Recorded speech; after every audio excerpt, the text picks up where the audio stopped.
quiero presentar a mi familia, pues sé que muchos la conocen, mi esposa y mi hija que están acá acompañándome. En realidad somos un equipo de trabajo para Dios.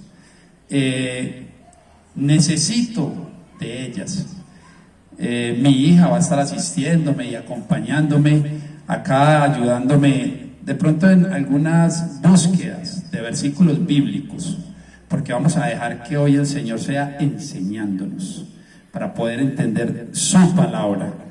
Estos versículos bíblicos yo de pronto puedo hacerlo solo, pero esto es con el fin de que cada uno de nosotros interioricemos que las cosas se hacen mejor cuando se hacen en equipo, cuando se trabajan de una manera unánime hacia un mismo propósito. Y aquí está mi hija, mi esposa, acompañándome en un mismo sentir, caminando todos hacia ese mismo propósito de servirle a Dios. Bueno, antes de iniciar quiero decirles que esta vestimenta tiene un propósito y una relación con el mensaje que se va a exponer al momento. De pronto estos son unas prendas, no de uso privativo, porque las encuentra uno en cualquier almacén, pero son unas prendas que nos hacen ver o reflejar digamos, a la autoridad, en este caso, digámoslo, al ejército, que visten tipo de estas prendas, ¿cierto? Si miramos entonces el ejército y todas las instituciones de las fuerzas militares y la fuerza pública han sido instituidas con un propósito. Dice en el artículo 2 de la Constitución Política de Colombia que nosotros, o el ejército, las fuerzas militares y de policía, han sido instituidas para cuidar de la vida, honra y bienes de todos los habitantes del territorio colombiano, ¿cierto? Entonces, aquí empieza algo muy bonito y es, bueno, si las instituciones fueron creadas con ese propósito, eso quiere decir entonces que yo soy importante para un Estado que me está cuidando. O sea, para el Estado es importante mi vida, mi honra y los bienes que yo consigo con el fruto de mis esfuerzos, con el fruto, como decimos acá coloquialmente, con el sudor de nuestra frente, ¿cierto? Y entonces están ahí las instituciones representando autoridad para cuidar cada una de estas cosas. El mensaje, al momento de yo dar el título, también tiene que ver con autoridad, también tiene que ver con cuidado por cada uno de nosotros. Y el mensaje se titula de esta manera: ¿cómo estamos cuidando nuestra salvación? Oído, ¿cómo estamos cuidando nuestra salvación?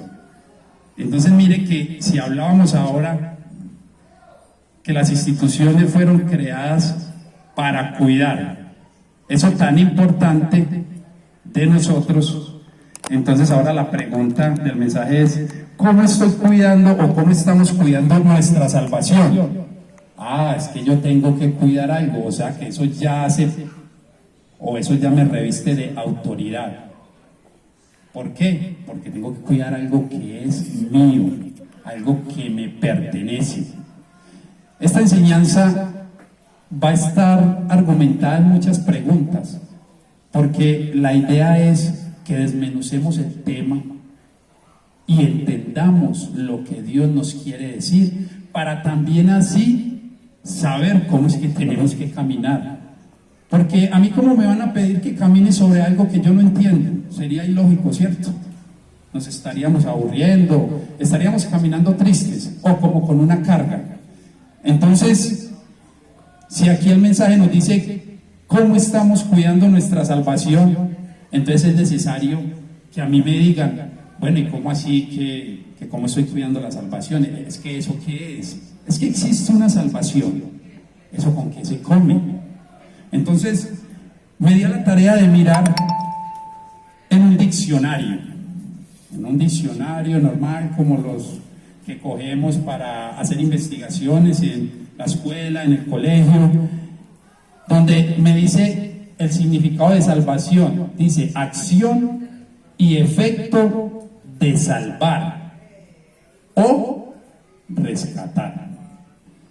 Bueno, entonces ahí ya uno va diciendo, ya, o sea, entonces ya sé qué significa salvación. Salvación es una acción o efecto de salvar o rescatar. Y si yo me dicen que tengo una salvación, o sea que tengo que disponerme para que alguien venga y me rescate, ¿cierto? O sea, ¿cómo así?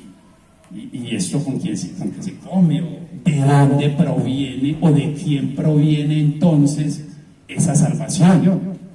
Entonces, vamos a mirar qué nos dice la Biblia, de dónde proviene la salvación.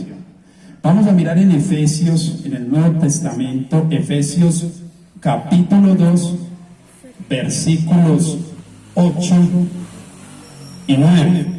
Vamos a ver qué nos dice la palabra en Efesios 2, capítulo 8, Efesios capítulo 2, versículos 8 y 9.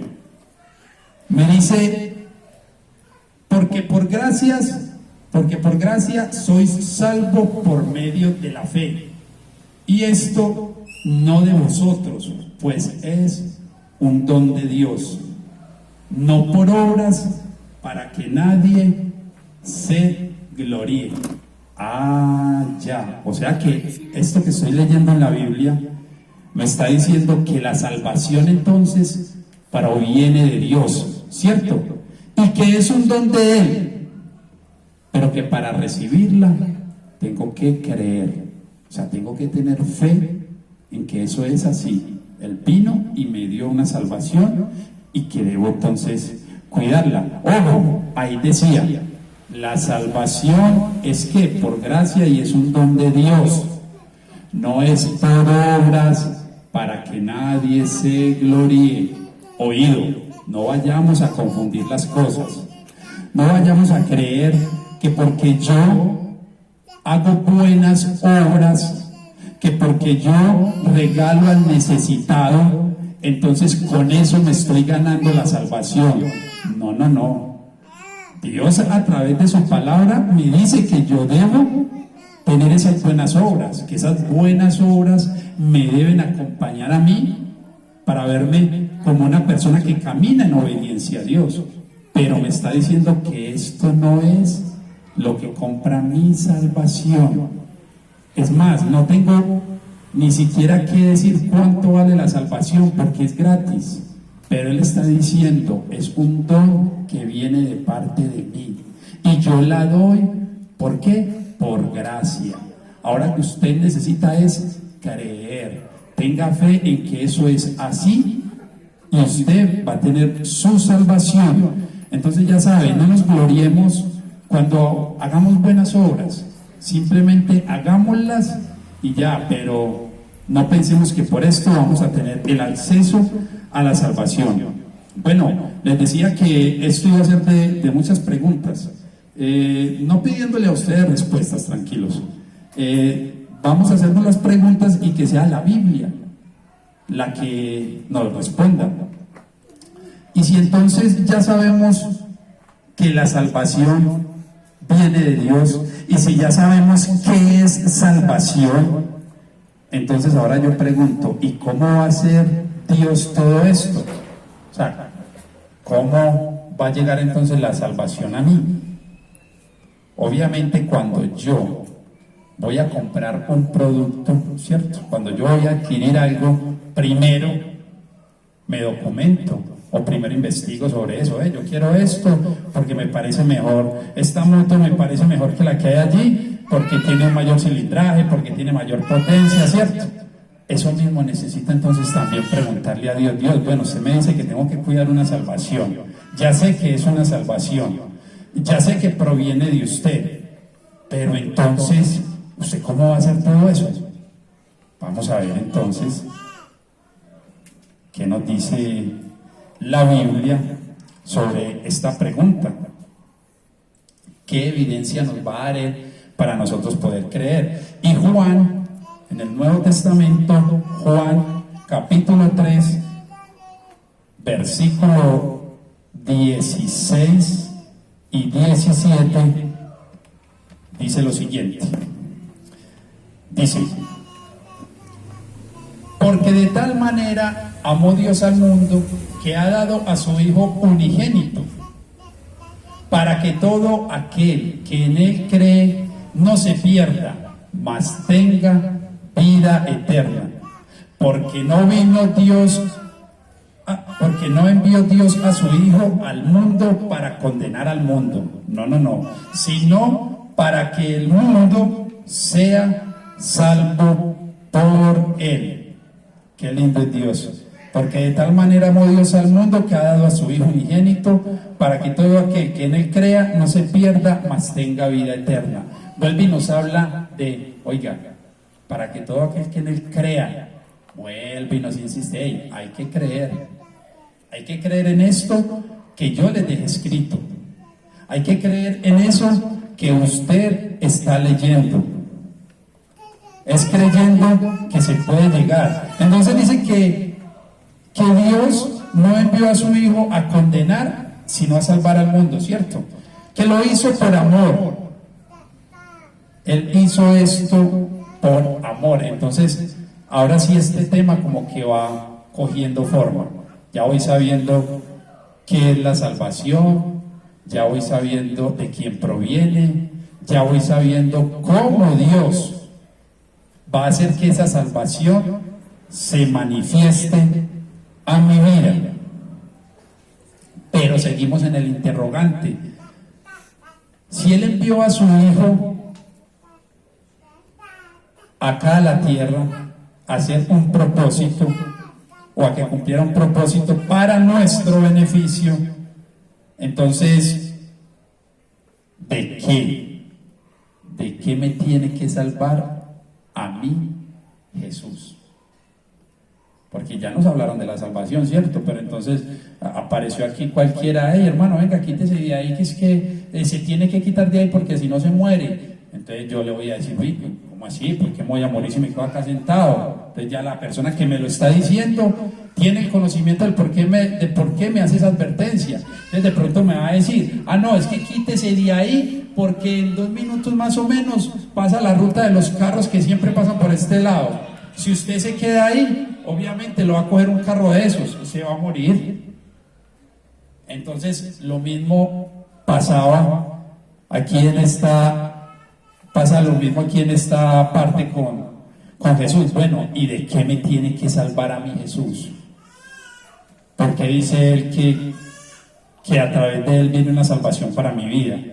Entonces vamos a ver qué nos dice la Biblia de qué me tiene que salvar. En Romanos, en el Nuevo Testamento, en Romanos capítulo 3, versículo 23, me va a decir Él de qué me viene a salvar. Dice Romanos capítulo 3, versículo 23: por cuanto todos pecaron, están destituidos de la gloria de Dios. Ahora sí, ya el asunto es con todos nosotros, con toda la humanidad. Dice: por cuanto todos pecaron, han sido destituidos de la gloria de Dios. Espero que sí estén cogiendo la forma de paso a paso lo que les estoy diciendo.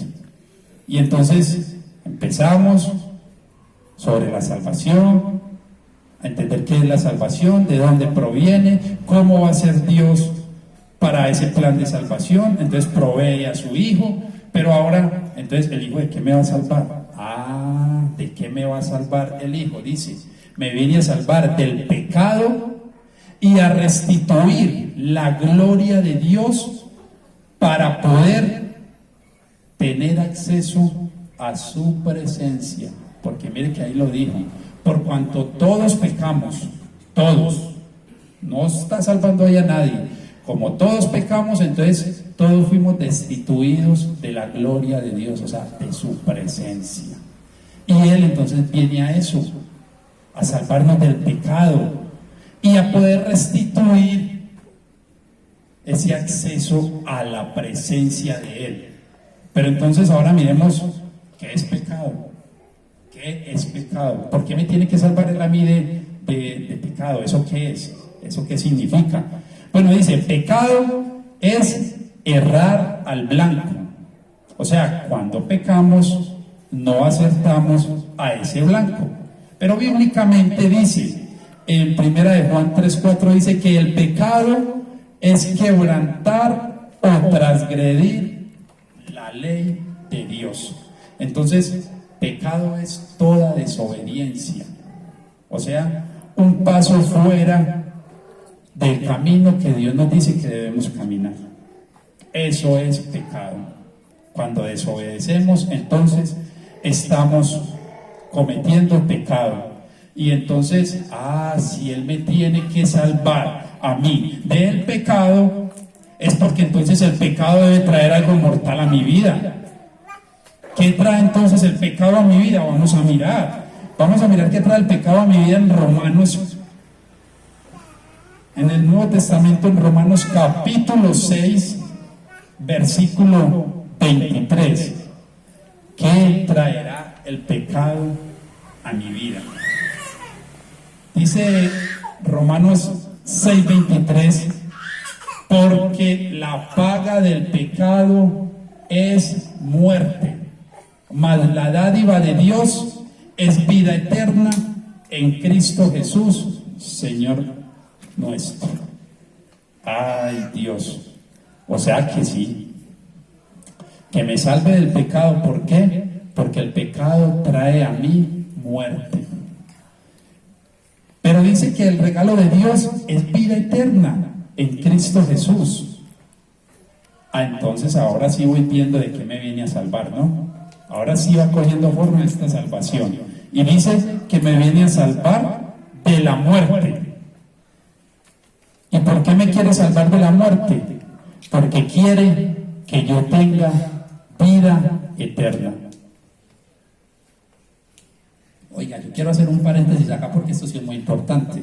Me viene a salvar de la muerte porque quiere que yo tenga vida eterna. Entonces tenemos que interiorizar algo.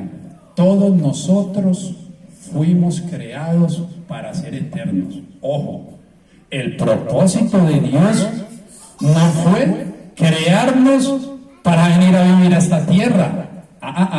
Mucho cuidado. El propósito de Dios fue crearnos para toda una eternidad.